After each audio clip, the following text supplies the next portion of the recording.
He was a brat, and he went to Fordham for 1 year, and then he got into University of Pennsylvania. I guess he had somebody to take the exams. No way. And he had somebody take his entrance exams? SATs or whatever. Yeah. Oh, Jesus. I even remember the name. Yeah, but I did his homework for him. I'm highly educated. I went to the Wharton School of Finance. I went to the Wharton School of Finance. I went to the Wharton School of Finance. I went to the Wharton School of Finance. I was a very fine student. I've also heard I was first in my class at the Wharton School of Finance. And I used to say, excuse me, I went to the Wharton School of Finance. I said, excuse me, does that mean we're not going to make things anymore? Well, we all remember how citizen Trump perpetuated the birther lie about President Obama. He also questioned President Obama's intelligence, telling the Associated Press that he heard that Obama was a terrible student and he should show his school records. A few days later, the headmaster at Mr. Trump's own high school got an order from his boss to find Trump's school records and help bury them. I am providing the committee today with several documents, copies of letters I wrote at Mr. Trump's direction that threatened his high school, colleges, and the college board not to release his grades or SAT scores. For many years, Donald Trump has described himself as one of the strongest students to attend Wharton, often claiming he graduated near the top of his class and that his professors quickly recognized his exceptional ability. One account, however, presents a very different perspective.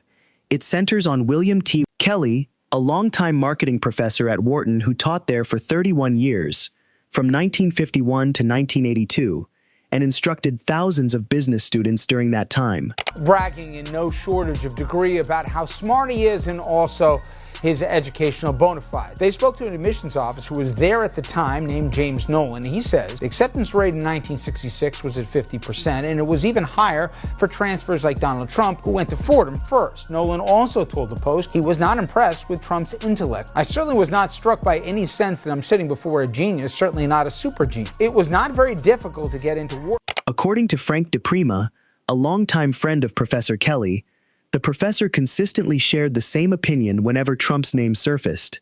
DiPrima has said that, from the 1970s until Kelley's death in 2011, Kelley repeatedly described Trump as the dumbest student he had ever taught. If DiPrima's recollection is accurate, this was not a remark made in passing or during a single moment of irritation. Instead, Kelley allegedly repeated it over the course of roughly 3 decades. DiPrima's account suggests that Kelley believed Trump's confidence greatly exceeded his understanding, making him stand out among the thousands of students who had passed through his classroom. By Trump saying it was the hardest school to get into, I wanted to see if that was true. It is not the hardest school to get into. This was the undergraduate school of finance at the University of Pennsylvania. At the time Trump went to University of Pennsylvania, the acceptance rate was more than 50%. Stephen Colbert later highlighted this account, which originates with Frank DiPrima, Kelley's longtime friend. DiPrima has publicly repeated what he says Kelley told him privately over many years. Several media outlets have referenced the story because the account includes a specific quotation and a consistent timeline. Since Kelley was reportedly expressing this opinion long before Trump entered politics, supporters of the story argue that it reflected his personal evaluation of a former student rather than a political viewpoint. What's different here is that Trump has said he's done so great. Hardest school to get into, super genius stuff, that he'd heard he was first in his class. None of that was correct. In fact, the dean's list of 56 top students does not include Trump's name. According to DiPrima's account, Kelley's criticism went beyond a simple insult. He reportedly explained why he held that opinion. Kelley allegedly believed Trump entered class convinced he already understood the material, showed little interest in ideas that challenged his existing views, and relied more on memorization than on genuine understanding. DiPrima also said Kelley believed Trump struggled to apply classroom concepts to practical situations, and often responded to criticism with confidence rather than careful discussion. If accurately recalled, Kelley viewed this not as an ordinary academic weakness, but as an example of how excessive self-confidence can interfere with learning and personal growth. The article also points out that Trump was not one of the top honorees at graduation, and he wasn't even on the dean's list. Now, a year earlier, Trump, he had this to say about Obama. He was a terrible student. Terrible. He went to Occidental. I heard he was a terrible student. Not like, okay, I heard he was a bad student. Those who consider Kelley's reported comments significant often point to the professor's long teaching career and the consistency with which he allegedly repeated them over many years. They argue that his opinion reflected professional experience rather than a personal grudge. Separately, reporting by PhillyMag examined Trump's academic record at Wharton and noted that his name does not appear on the 1968 Dean's List. The publication also reported that his name is absent from the honors section of the 1968 commencement program, indicating that he did not graduate with Latin honors. Taken together, these records have been cited by critics as differing from Trump's long-standing public description of his academic performance, while Trump has continued to characterize his achievements in highly favorable terms.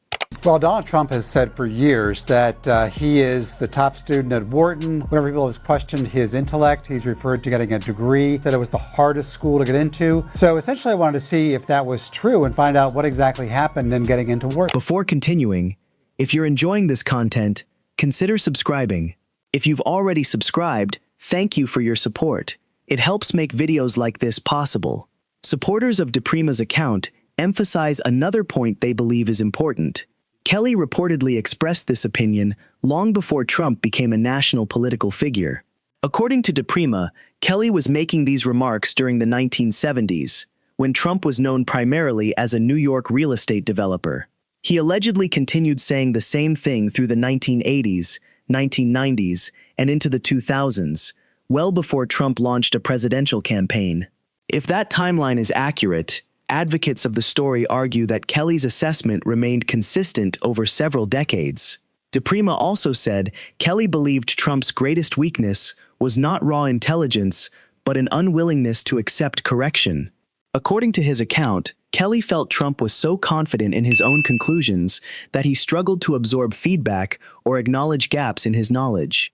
In Kelley's view, that attitude made meaningful learning difficult, particularly in a business school environment that emphasizes applying concepts to unfamiliar situations rather than simply memorizing information.